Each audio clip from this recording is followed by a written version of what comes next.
महाराष्ट्रातल्या विधानसभेचे निकाल लागले आणि निकालाच्या चर्चेपेक्षा जास्त ईव्हीएमच्या मुद्द्यावर राज्यात राळ उठवली गेली। महाविकास आघाडी असेल, इंडिया आघाडी असेल, राज्य पातळीवर, राष्ट्र पातळीवर या संदर्भात आवाज उठवत आहेत। या अनुषंगाने आज आपण विजय देवणे यांच्यासोबत चर्चा करणार आहोत। सहसंपर्क प्रमुख शिवसेना उद्धव बाळासाहेब ठाकरे गट। काय सांगाल, नेमकी काय भूमिका असणार आहे महाविकास आघाडीची या अनुषंगाने? एकतर या देशामध्ये सार्वत्रिक निवडणुका, लोकसभा, विधानसभा, जिल्हा परिषद, पंचायत समिती, नगरपालिका ह्या बॅलेट पेपरवर झाल्या पाहिजेत। अनेक देशामध्ये या सर्व याच्यामध्ये अपयशी झाल्यानंतर बॅलेट पेपरमध्ये निवडणुका घेतल्यानंतर त्या एका चांगल्या निर्भीड वातावरणात, मोकळ्या वातावरणात होतील आणि लोकांना योग्य ते निकाल मिळतील असं आम्हाला वाटतं। या निवडणुकीचे हे सर्व निकाल धक्कादायक आहेत। याच्यामध्ये अनेक रंग आहेत। त्याच्यामध्ये एक जर पहिल्यांदा जर बघितला तर बॅलेट पेपरवर आलेले जे निकाल आहेत तो जर कल बघितला तर तो महाविकास आघाडीच्या बाजूनं कल होता। 11, 11:30पर्यंतची मतदानाची प्रक्रिया वेगळी, 12 वाजताच्या नंतर अचानक निकाल हजारो मतांनी वाढले गेले, कमी झाले गेले, हे जे चित्र दिसतंय हे संशयास्पद आहे। त्यामुळं बॅलेट पेपरवर महाराष्ट्रामध्ये मग बाबा आढावा असतील, खरं तर त्यांनी चांगला आवाज उठवला, वय वर्ष 95, तेही म्हणतात की या निवडणुका याच्यावर होता कामा नये। आणि इंडिया आघाडीचं आणि महाविकास आघाडीचं स्पष्ट मत आहे की येणाऱ्या सर्व निवडणुका, सार्वत्रिक निवडणुका या बॅलेट पेपरवर घ्याव्यात असं आमचं मत आहे। बॅलेट पेपरवर मतदान निवडणुका घ्यायला पाहिजे, बरोबर आहे, पण जनमानसातली नेमका हा रोष पाहता किंवा ईव्हीएम संदर्भातले प्रश्न पाहता नेमकं काय वाटतंय, भूमिका काय असणार आहे महाविकास आघाडीची यापुढची? काही चर्चा तुमची झाली किंवा काय बैठका होत आहेत? नाही, एका दृष्टिकोनात केंद्रामध्ये भारतीय जनता पक्षाचं सरकार आल्यानंतर म्हणजे सत्तेच्या मागणं जाणं हा भारतीय जनता पक्षाचा जो अर्जेंट आहे त्या अर्जेंटाच्या माध्यमातून राज्याच्या निवडणुका आपल्या बाजूला याव्या, मग त्या 6 दाम दंडभेद या पद्धतीने घेण्याची प्रक्रिया आत्तापर्यंत केली गेली आहे। पक्ष फोडणे, पक्षामध्ये मतांतर करणं हे खरं म्हणतं तर लोकांना नको होतं। दुसरी गोष्ट की बेरोजगारी हा मोठा प्रश्न आहे देशासमोर, महाराष्ट्राच्या समोर। महाराष्ट्राचे अनेक प्रकल्प भारतीय जनता पक्षामध्ये गुजरातमध्ये घेऊन गेले, हा सुद्धा एक मुद्दा होता।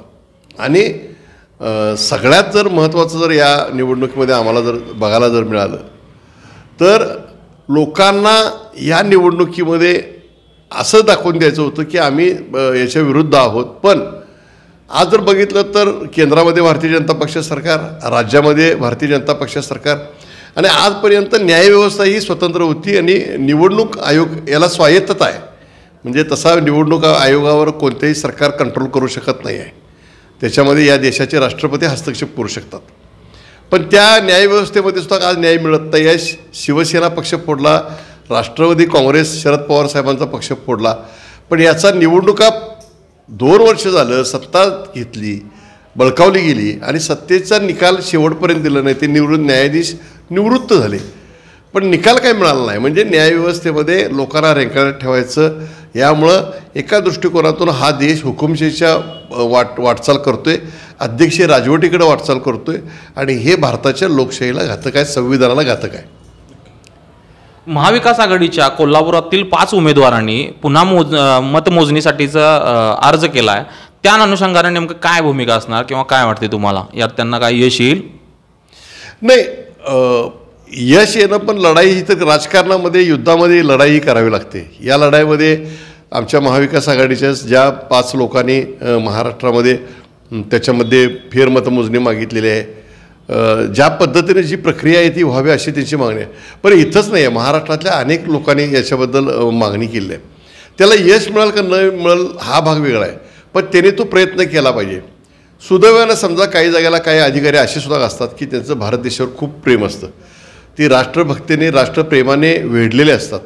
आज त्यांच्या निदर्शनात जर एखादी गोष्ट आली आणि ती जर एका कोपऱ्यात जरी कुठं भारतात गेली तर ती कान्याकोपऱ्यात पोचल आणि याला चांगल्या पद्धतीचा एक वाचा फोडली जाईल असं आमचं मत आहे। त्याचबरोबर मतदानाच्या मतपेट्या या नागपूरमध्ये सुद्धा जो प्रकार घडलेला आहे तो सुद्धा म्हणजे घेण्यासारखा आहे। आणि आता असं मला माहीत नाही आहे, पण या कंपन्या ज्या महाराष्ट्रामध्ये जे मशीन्स आले ते सुद्धा गुजरातमध्ये कुठल्या तर कंपनीची होते असं समजते। ह्या सगळ्या गोष्टी संशयाच्या भोवऱ्यामध्ये आहेत। त्यामुळे या निवडणुकीमध्ये हा लागलेला निकाल धक्कादायक आहे। यावर खरोखर योग्य ते उत्तर मिळालं पाहिजे, नाहीतर माणसाचा लोकशाहीवर विश्वास राहणार नाही.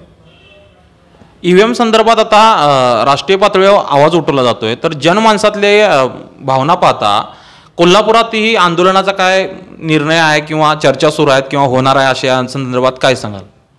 नाही, महाविकास आघाडीच्या माध्यमातून एक धरणे आंदोलन कोल्हापूरच्या कलेक्टर ऑफिसच्या समोर झालेलं आहे. मग त्यामध्ये शिवसेना, काँग्रेस, राष्ट्रवादी, डावे पक्ष, मित्रपक्ष, सर्व कामगार संघटना यांच्या वतीनं ते आंदोलन झालं. बाबा आढावनी पुण्यामध्ये आंदोलन केलं. त्या आंदोलनाला आदरणीय शरद पवार साहेब, आदरणीय उद्धव ठाकरे साहेब, आदरणीय जयंत पाटील साहेब ह्या सर्व नेते मंडळींनी त्या ठिकाणी भेट दिली. वेगवेगळ्या पातळीवर जरी असेल तर एकत्रित ही प्रक्रिया व्हावी या दृष्टिकोनातून शिवसेना पक्षप्रमुख उद्धव बाळासाहेब ठाकरे असतील, शरदचंद्रजी पवार साहेब असतील, आदरणीय नाना पटोले असतील, यांच्या माध्यमातून याच्यावर आवाज उपटला जाईल. न्यायव्यवस्थेमध्ये पण दाद मागितली जाईल. लढाई तर ही करावीच लागेल, कारण आज जर लढाई केली नाही तर उद्याच्या काळामध्ये दिवस चांगले राहणार नाहीत. त्यामुळे ही लढाई करावी लागेल आम्हाला. आजच्या घडीला राज्यातलं राजकारणातलं चित्र पाहता एका बाजूला सत्ता केंद्र आहे, दुसऱ्या बाजूला विरोधी गटात विरोधी पक्ष नाही आहे, अशी दयनीय अवस्था आहे. या अवस्थेकडे कसं बघताय तुम्ही? काय नेमका यातनं मार्ग निघाला पाहिजे, काय वाटतं? नाही, असू दे, त्याबद्दल काय तपासणी सुरू आहे. विरोधी पक्ष नेता नाही, म्हणजे आमची संख्या 50 आहे त्या मानानं. पण जरी असतील तरी जे लढवय कार्यकर्ते सगळे 50 निवडून आलेले आहेत ते तर विधानसभेमध्ये, विधान परिषदेमध्ये लढाई करतील, महाविकास आघाडीची जनतेची भूमिका मांडतील. आणि शेवटला आम्ही जरी नाही मिळालं तरी रस्त्यावरची लढाई करून आम्ही जनतेच्या दरबारात जाऊन यांचे जे जे काय चुकीचे निर्णय होतील त्याच्या विरुद्ध आम्ही आवाज उठवूया महाराष्ट्रामध्ये. यानंतर शिवसेना उभाटा गट अग्रभागी काय असणार आहे ईव्हीएम संदर्भात किंवा मोर्चा बांधणीच्या संदर्भात काय विचार सुरू आहे? नाही, ईव्हीएमच्या संदर्भामध्ये आम्ही तर आज आंदोलन करतोय. ज्या लढाई करता असतील ते करतच आहोत. पण शिवसेना उद्धव बाळासाहेब ठाकरे पक्षाचे पक्षप्रमुखाने निवडणुकीच्या दुसऱ्या दिवशी सर्व जिल्हा प्रमुख असतील, पदाधिकारी असतील यांना आदेश दिलेले आहेत की आपण आपापल्या भागामध्ये मोठ्या जोमानं ताकदीनं आपल्या जिल्ह्यामध्ये काम सुरू करा. आम्ही शिवसेना उद्धव बाळासाहेब ठाकरे पक्षाच्या वतीने काम सुरू केलं आहे. आज आम्ही बेळगावमध्ये महाराष्ट्र एकीकरण समिती महामेळावा घेत आहे 9 तारखेला. आणि त्या महामेळाव्याला कर्नाटकचं सरकार, बेळगावचे जिल्हाधिकारी परवानगी देत आहेत. म्हणून कोल्हापूरच्या जिल्हाधिकाऱ्याला आम्ही आता 12 वाजता भेटतोय. त्यांना आम्ही सांगतोय की आपण त्या जिल्हाधिकाऱ्यांना आमच्या भावना कळवा. महाराष्ट्राच्या नेत्यांना 9 तारखेला जाताना बंदी घालू नका. महामेळाव्याला परवानगी द्या. जर महामेळाव्याला परवानगी दिली नाही तर आम्ही 9 तारखेला महाराष्ट्र कर्नाटकच्या सीमेवर कर्नाटकची एकही गाडी येऊ देणार नाही अशा पद्धतीच्या आंदोलनाची आज आम्ही सुरुवात केली आहे. त्यामुळे लढायला सुरुवात झालेली आहे. ही लढाई आता आमची आरपारची आणि टोकाची असेल, लोकांना न्याय मिळेल अशीच आमची लढाई सुरू राहील. धन्यवाद साहेब, आपण वेळ दिल्याबद्दल. जय महाराष्ट्र. तर हे होते विजय देवणे. आम्हाला न्यायालयानं जरी नाकारलं असलं तरी जनमानसातली लढाई आमची सुरू राहील आणि जोपर्यंत न्याय मिळत नाही तोपर्यंत आम्ही लढत राहू असा होरा त्यांनी आता व्यक्त केला आहे. पाहूया येत्या काही दिवसात काय नेमक्या घडामोडी घडतायत. तोपर्यंत पाहत राहा डिजिटल कोल्हापूर.